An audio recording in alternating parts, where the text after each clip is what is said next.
थाखाय गावखौ बावसोमबोनाय बारग' एनडिएफबि बिदैखु जोहोलावा गोब्राब बेरामजों गेदेर निदानाव गोग्लैनानै दं आरो दायो रायजो राजानियाव गावनि देहा फाहामथायनि थाखाय आखाइ फोलावहरदों।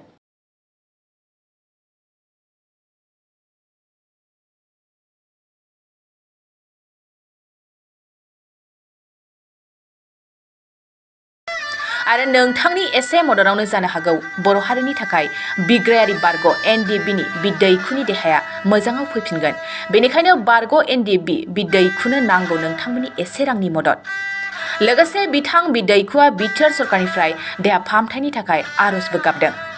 क'क्राझार जिल्लानि सिङाव थानाय सेकादानि गामिनि बिनन्द चन्द्र ब्रह्मनि फिसाज्ला दिदार कुमार ब्रह्मआ गोबाव सम एनडिएफबि आफादाव बर' हारिनि थाखाय दावहा नांबोनाय दिदार कुमार ब्रह्म मुंनि जोहोलावा बेंगुरा जानानै सुगार, पेरालाइसिस, किडनि जेंनाजों सैनांनानै दं। गोबाव सम बर' हारिनि थाखाय गबिन्द बसुमतारीनि हानजाजों एनडिएफबि आफादाव नांबोनानै एसे सम न'खरजों रायजो जादोंमोन दिदार ब्रह्म एबा बिदैखु मुंनि जोहोलावा। गोब्राब बेमाराव गोग्लैनानै हा-हु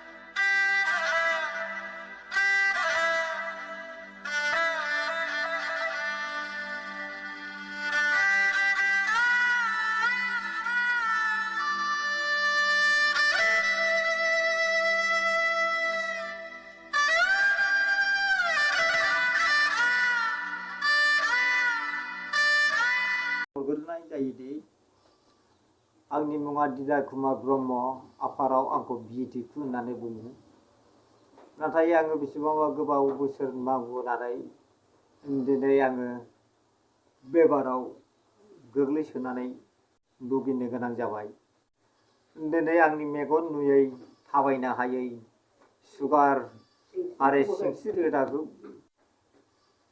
होसिनानै लानाय बेखौबो अपारेसन आथायनांगौ आरो मेगन नुयै अपारेसन आथायनांगौ आरो सुगार आरो टिबि आरो बायदिसिना बेमाराव गोग्लैनाय, आथिं आलौनाय, बिखा सानाय, मोदोम गंसे आलौनाय, सानाय, सुहाबनाय बायदि मोननाय बायदि रोखोम बेमाराव आङो भुगिनो गोनां जाबाय। डाक्टार अजा हमदोंब्लाबो आंनि बेमार आजारा जेबो खाथियाखै। डाक्टार हमबाय आं अनेकनो अजा हमबाय खाथिया। नाथाय दिनै आं थाखा फैसा जोबस्रांनाय, दिनै आङो दाउ, अमा, बोरमा, मोसौ फाननाय हा बन्दक होनानै दिनै सिकित्सा आथायदोंमोन। नाथाय थेवबो फाहामनो हायाखै। दिनै आङो बारानिफ्राय बारा मोननानै दिनै थाखा फैसा गैयैयाव दिनै बिसिनायाव गोग्लैसोनानै थानो गोनां जाबाय। बिनि थाखायनो आं गबिन्द सारमोनखौ खावलायोदि गबिन्द सारखौ आंखौ नायफैनानै आंनि बेमारखौ नायफैनानै आंनो अननानै अनसुंथाइ होलाङो बेमारखौ फाहामनो थाखाय, मोजां ट्रिटमेन्ट लानो थाखाय आंनो अनसुंथाइ होफैगोन नायफैनानै। बेखौनो आं गबिन्द सारखौ आखाइ खबजबनानै गले गले खुलुमो आरो फेरेंगा सारखौबो आंखौ नायफैनानै आंनि बेमार आजारनि थाखाय अनसुंथाइ होफैगोन, आंखौ मोजां ट्रिटमेन्ट होगोन। बेनि थाखाय फेरेंगा सारखौबो आं गले गले आखाइ खबजबनानै खुलुमो आरो जोंनि CM प्रमद बर' सारखौबो आंखौ नायफैनानै आंनो दि मोजां ट्रिटमेन्ट लानो थाखाय अनसुंथाइ होफैगोन, आं बेनि थाखायनो प्रमद बर' सारखौबो आं गले गले खुलुमो। आरो आंहा नायल' जाल' सासेल' फिसाजो 3 बोसोरनि गथ' दंमोन। नाथाय आं जुदि आं थैनानै थाङोबा बे गथ'खौ बोरै नायनांगोन। बेनि थाखायबो आङो सारमोननिसिम आंनि खुलुमनाय आरो आरज गाबनायजों आंखौ नायफैनानै आंनि खुदियानि मुंखौ नायफैनानै आंनो अनसुंथाइ होलांगोन। बिनि थाखायनो आंखौ मोजां ट्रिटमेन्ट लानो थाखाय आंनो नायफैनानै आंनो ट्रिटमेन्टखौ फाहामनो थाखाय, आंखौ फाहामनो थाखाय, मोजां ट्रिटमेन्ट लानो थाखाय आंनो अनसुंथाइ होफैगोन, बेखौ आङो सारमोननिसिम खावलायहरो गोजोन्थों।